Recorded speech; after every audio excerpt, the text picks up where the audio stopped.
Blindwells is a blank spot on the map. In the sense that blind is used to mean a gap, it is well named. In the Code of Ordnance Survey maps, this says secret or transient.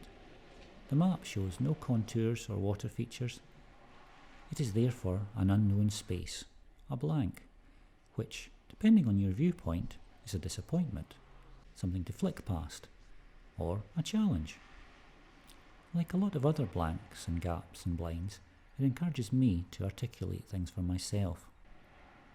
I imagine a dense space made up of a lot of things cancelling each other out, like the metaphor of bright light which pours down on us the day we go to visit Blindwells. The perimeter of the Blindwells zone is enclosed in a historic kind of way. It should be fenced, but that has kind of slid off the radar in places. You can wander in if you want to, but you have to want to. There is nothing to advertise its current riches. The advertising that is there is for future past, or future perfect. It is not always straightforward to identify which. It feels that efforts have been made to turn nothing into something during various microsignage epochs. And that vision is of a future, which, as each project successively stalls on subsidence, toxic runoff or lack of drains, has needed larger and more clamorous appeals to the collective will. We need a more effective utopia, the world turned upside down. The gates, half barred, have sight now and in use stamped freshly upon them, making a neat symmetry of industrial discouragement. But the dip in the middle leads through towards sunlit grassland, a vision of bucolic meadow, so we're not fooled. The site now is in use by skylarks, kestrels, dirt bikers, dog walkers, airgun louts, and peripatetic psychogeographers. Knock yourself out, guys. We play with the counterweight on the gate, clamber up the landscape bings, admiring the angled trace of the scrambler's breakneck pitch along the wall of death. We lift the lids on the methane vent chimneys and try to imagine the town that we are told is to be built there. What is curious to me is what drawing a line around something does. It encloses or excludes. There are many areas of post-industrial decay in East Lothian, gently co-evolving.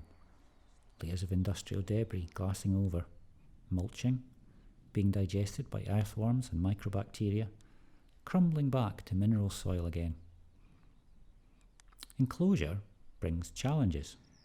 What is this space for? Examine that. Take responsibility. Improve. Plan. This has a venerable history. It has opposed progress to decay. You can't have it, it's fucked. Has been tough to sell to the stakeholders right the way back to the Enlightenment. We have come to seek the new sign, and, like three kings, trek towards it through the tawny prairie.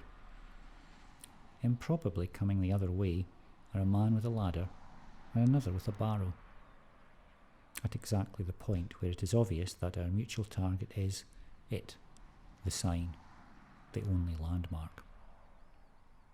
Ladderman reluctantly acts as spokesman. Yes, they are repairing the sign. Yes, they are to put back the same panels that blew down and have spent the winter warping amongst the grass. No, they haven't bought their van. It got stuck last time. He points expressively at a particularly deep rut and then wanders off to cajole his mate. We watch from a distance as they begin to jigsaw together the new vision for East Lothian. Two small figures adjusting the only rectilinear thing for miles around, up on the edge of the narrow line where the cars roar past on their way towards the council HQ. When we approach to look at the vision, we cop a close-up of a number of photoshopped non-sequiturs spotted around the cropped grass of the utopia. A woman walks a stationary dog. A couple play guitar by the shore of an azure lake. A family drink from mugs without a source of liquid. Giant pines loom over cardboard houses. their invisible roots undermining the foundations. All of this is taking place on the shores of what looks suspiciously like the Blindwells pond. Currently regarded as too impermanent to be ordnance surveyed, it is presently a useful sump for heavy metal cocktails and submerged gases, visited by vagrant shmew, and the last time I was down, by air-gunning youths, hiding in the bushes and shooting hopelessly at the ducks. It is to become a feature. It has a future. Unlike the feature I want my friends to see. A bog. A rare bog. A rattling bog. Rattling with snipe, whistling with buntings, and swinging with the bulrushes.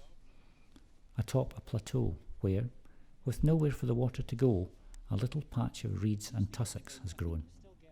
We find its reference on Google Earth. This would be the only name it will have. 55 degrees, 57 minutes, 14 seconds north.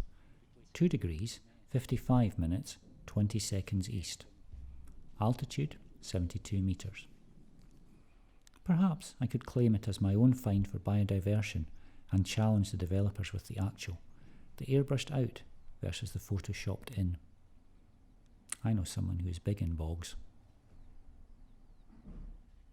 We look at the chestnut of the bunting's head as it devours the reed mace in the equinoctial sunshine, with the song of a dozen skylarks in its ears. I read that the current developers will rename their town to commemorate the historic links with Bonnie Prince Charlie. Anti-post odds on that name. Chevalierville 2-1, Princetown 6-4, Curly Fotborough 25-1, 40-1 Barlows.